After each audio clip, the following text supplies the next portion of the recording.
Asthma basically ఏంది? Asthma అంటే శ్వాసనాళీలు over react అవుతాయండి. సో, బేసికల్లీ శ్వాసనాళీలు సెన్సిటివ్‌గా మారతాయండి. సో, దానివల్ల దగ్గు రావడం, ఆయాసం ఉండడం, ఛాతీ బిగుత గానీ, పిల్లి కూతులు గానీ ఇవి సింప్టమ్స్ ఉంటాయండి. సో, ఈ ఆస్తమా అనేది ఈ మధ్య కాలంలో చాలా ఎక్కువ చూస్తున్నామండి. దానికి ఆహ్, కొన్ని కారణాలున్నాయి. ఇండస్ట్రియలైజేషన్ అండి. అంటే పొల్యూషన్ ఎక్కువ ఉండడం వల్ల. అండ్ ఇంతకుముందు మనం చిన్నప్పుడు గ్రౌండ్స్‌లో ఆడుకునేవాళ్ళం. చిన్న పిల్లలు వేరియస్ ఇన్ఫెక్షన్స్‌కి ఎర్లీ స్టేజ్‌లో ఎక్స్‌పోజ్ అయ్యేవాళ్ళు. అండ్ మోరోవర్ ఈ మధ్య కాలంలో అది తగ్గింది. ఈ సొసైటీ అంటే ఈ అపార్ట్మెంట్ కల్చర్ వల్ల గ్రౌండ్‌లో ఆడుకోవడం అనేది గానీ, సాయిల్‌లో ఆడుకోవడం అనేది తగ్గింది. మోరోవర్ పేరెంట్స్ కూడా చాలా సెన్సిటివ్‌గా ఉంటున్నారండి. అంటే ఏ ఇన్ఫెక్షన్ ఉన్నా లేకున్నా ఏదో కొంచెం దగ్గు వచ్చినా, జలుబైనా, అలెర్జీలాగా అయినా పేరెంట్స్ ఏం చేస్తున్నారు? ఫ్రీక్వెంట్‌గా యాంటీబయాటిక్స్ ఇస్తున్నారు. ఇది రెండవ రీజన్ అండి. మూడవ రీజన్ ఈవెన్ ప్రెగ్నెన్సీలో కూడా second hand exposure, tobacco exposure అనేది అవుతుంది. ఈవెన్ మదర్స్ యాక్టివ్‌గా స్మోకింగ్ అనేది అది కూడా ఎక్కువ ఈ మధ్య కాలంలో ఎస్పెషల్లీ వెస్టర్న్ కంట్రీస్‌లో ఎక్కువ ఉందండి.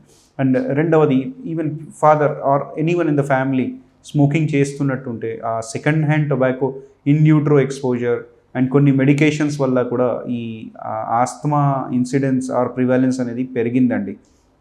సో, దీనికి కంప్లీట్ క్యూర్ ఉందా లేదా? అంటే బేసికల్లీ ఆస్తమా అనేది శ్వాసనాళీలు సెన్సిటివ్‌గా మారతాయి. సో, మనం ఏంది ఆస్తమా ఉండడం ప్రాబ్లమ్ ఏం లేదు. కానీ ఆస్తమా అటాక్స్‌ని మనం ప్రివెంట్ చేసుకోవాలి.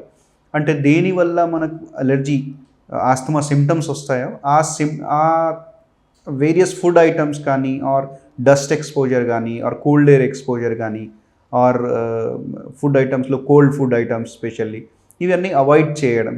ఆర్ కొన్ని మెడిసిన్స్ వల్ల కూడా ఆస్తమా ఎగ్జాసర్బేషన్స్ వస్తాయండి. అంటే బీపీకి సంబంధించిన కొన్ని ఏఎస్ ఇన్హిబిటర్స్ అండి.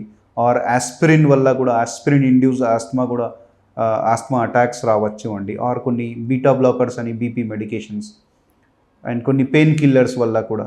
సో, ఇవన్నీ అవాయిడ్ చేస్తూ అవసరాన్ని బట్టి వాడడం ఆర్ అవాయిడ్ చేస్తూ వేరే క్లాస్ ఆఫ్ మెడిసిన్ వాడుతూ మరీ అవసరం ఉంది అంటే ఆస్తమా అటాక్స్ని మనం ప్రివెంట్ చేయొచ్చు. అలాగే పొల్యూషన్ ఎక్స్‌పోజర్ ఆర్ కొన్ని వైరల్ ఇన్ఫెక్షన్స్ వల్ల కూడా ఆస్తమా అటాక్స్ వస్తాయండి.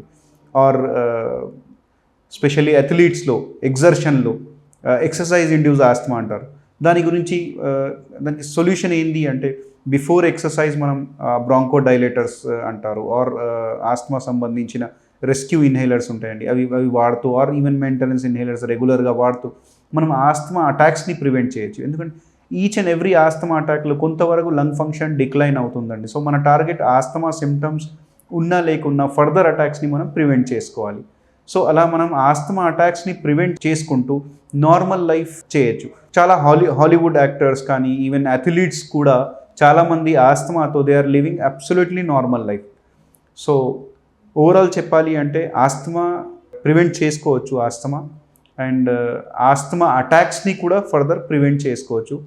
అలాగే మన క్వాలిటీ ఆఫ్ లైఫ్ మెయింటైన్ చేసుకుంటూ asthma people normal life lead చేయొచ్చు.